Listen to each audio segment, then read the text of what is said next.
नमस्कार, मैं हूं कुमार गजेंद्र। जनपद ऑन द स्पॉट में आपका स्वागत है। हमारे एक दूसरे social media platform podcast with Kumar Gajendra में भी आपका स्वागत है, जहां आप हमें सुन सकते हैं।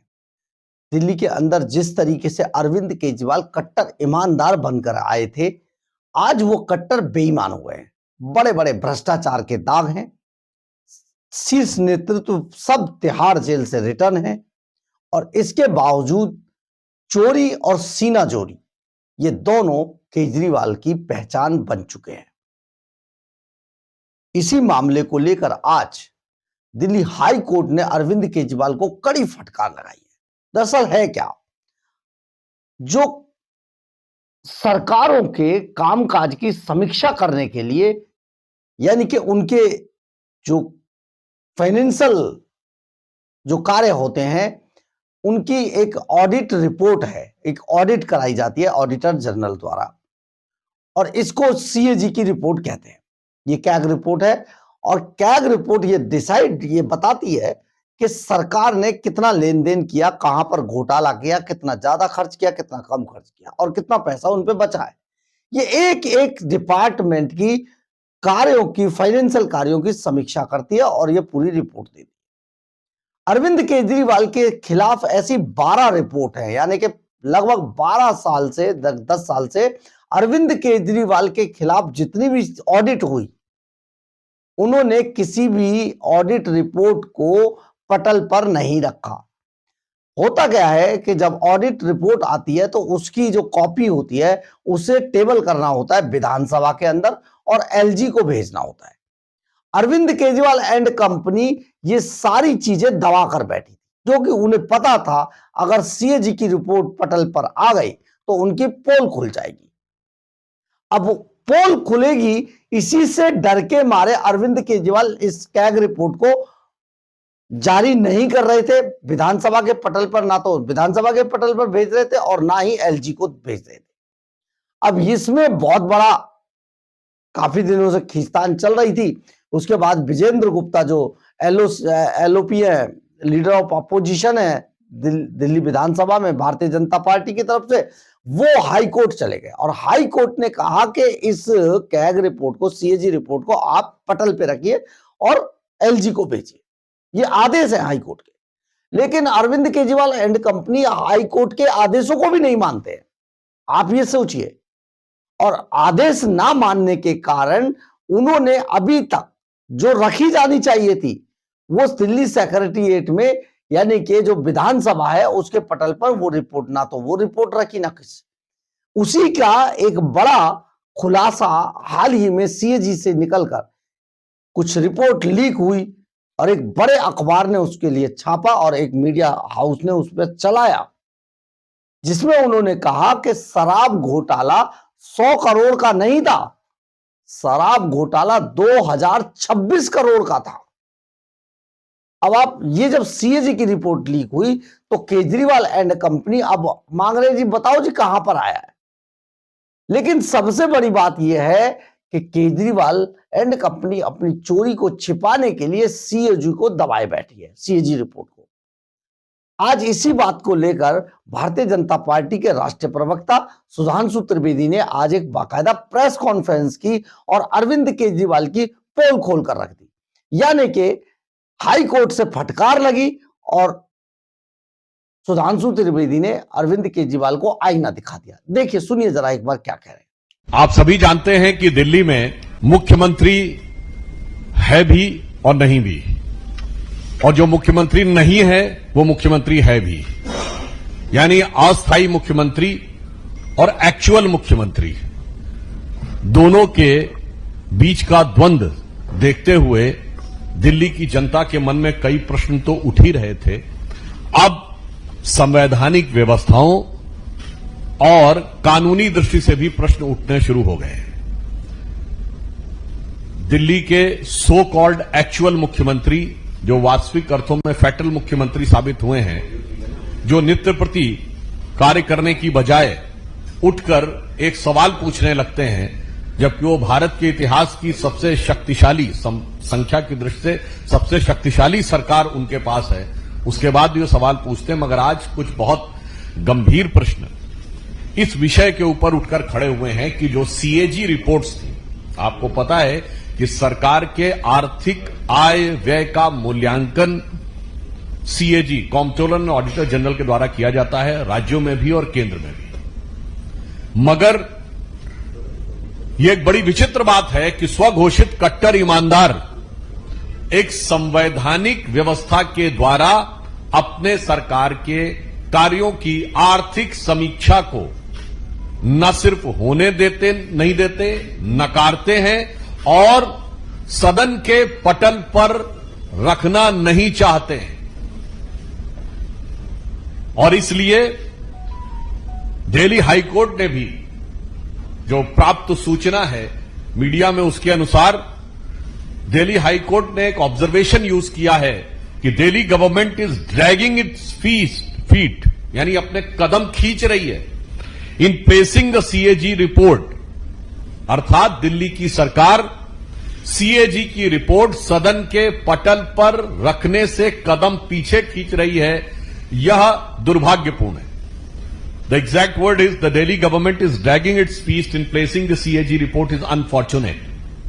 तो मुझे लगता है कि अब यह बात और भी स्पष्ट हो जाती है कि दुर्भाग्यपूर्ण स्थिति सिर्फ विकास कार्यों में नहीं दिख रही है। दुर्भाग्यपूर्ण स्थिति सिर्फ पर्यावरण में, सड़कों पे, जल भराव में और सरकारी व्यवस्थाओं में ही नहीं दिख रही है, संवैधानिक व्यवस्था में भी अब यह दुर्भाग्यपूर्ण स्थिति दिखने लगी है। इससे पूर्व करीब अक्टूबर के महीने से लेकर आज तक तकरीबन 1 दर्जन सीएजी की रिपोर्ट्स हैं, जो आर्थिक समीक्षा की रिपोर्ट्स हैं दिल्ली सरकार की, जिसे कि दिल्ली के विधानसभा के पटल पर नहीं रखा गया है, जिसको लेकर प्रश्न पूछे गए हैं और न्यायालय के द्वारा भी यह प्रश्न उठाए गए।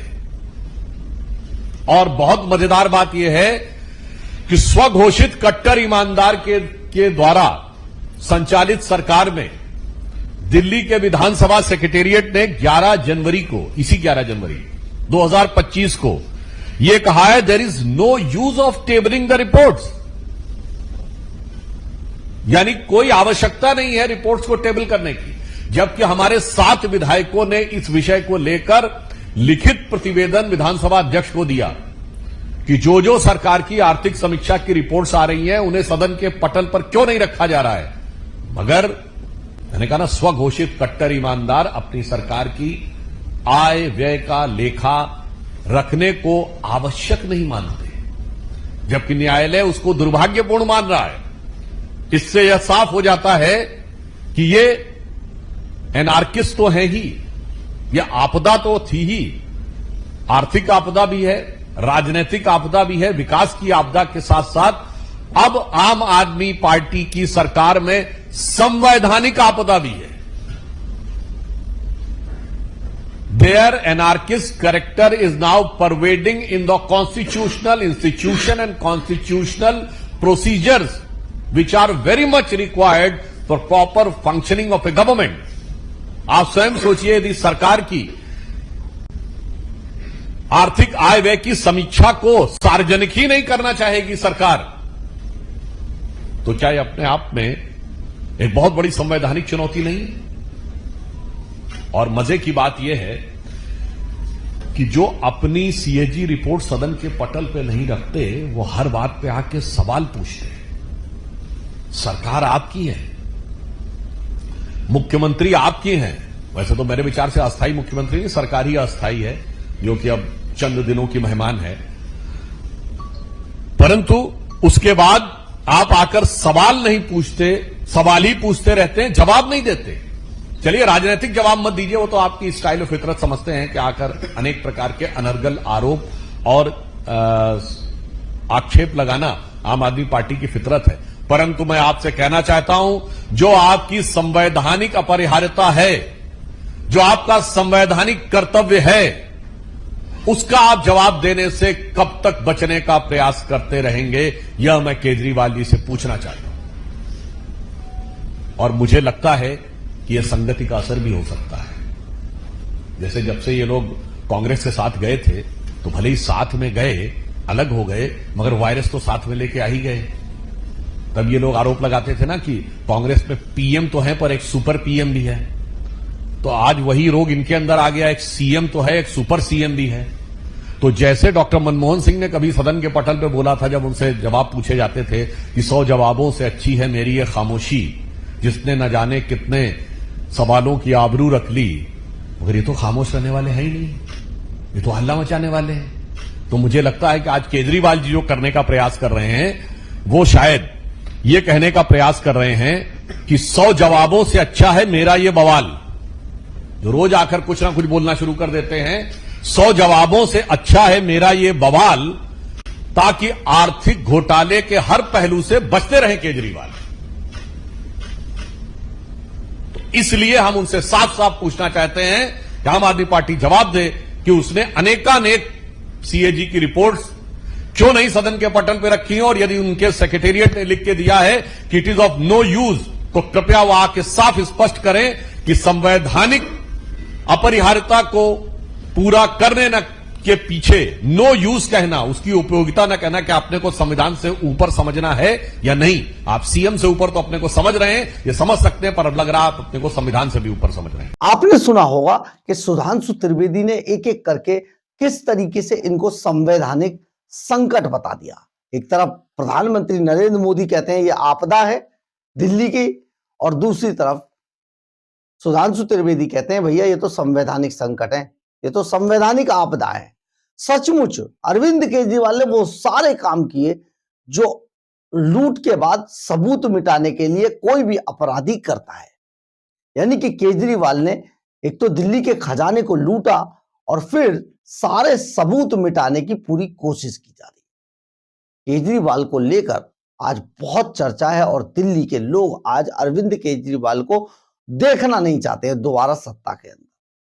अपने बहुत सारे उनके जुदा हो चुके हैं और जो रह गए हैं उनमें कुछ दम दिखाई दे नहीं रहा है। अब केजरीवाल आखिर करे तो करे क्या, क्योंकि केजरीवाल के लिए करो और मरो वाली स्थिति है। लेकिन अरविंद केजरीवाल बड़े चालाक आदमी, चतुर आदमी है, उन्होंने पहले से ही अपना जुगाड़ पंजाब में बना लिया है। यानी कि अगर दिल्ली के सूबे की कमान अरविंद केजरीवाल एंड कंपनी के हाथ से जाती है तो पंजाब में जाकर मुख्यमंत्री बनेंगे। ये अभी से तैयारियां चल रही है। परंतु सबसे बड़ी बात यह है कि जो अरविंद केजरीवाल एक समय पर पूर्व मुख्यमंत्री स्वर्गीय शीला दीक्षित पर बड़ी बड़ी बातें इसी कैग रिपोर्ट से, सीएजी की रिपोर्ट से किया करते थे, आज उसी सीएजी की रिपोर्ट को अरविंद केजरीवाल छुपाते हुए घूम रहे हैं। आज तक ये बाहर नहीं आ पाई। बहुत बड़ा बदलाव बीते 10 सालों के अंदर हुआ है। जो आदमी अपने आप को कट्टर ईमानदार बताकर और जनता, भोली भाली जनता को ठगता हुआ यहां तक पहुंचा था, आज वो एक्सपोज हो गया है पूरी तरीके से, और अब वो अपना चेहरा छुपाता हुआ घूम रहा है। अरविंद केजरीवाल का ये अंतिम सत्ता संघर्ष है।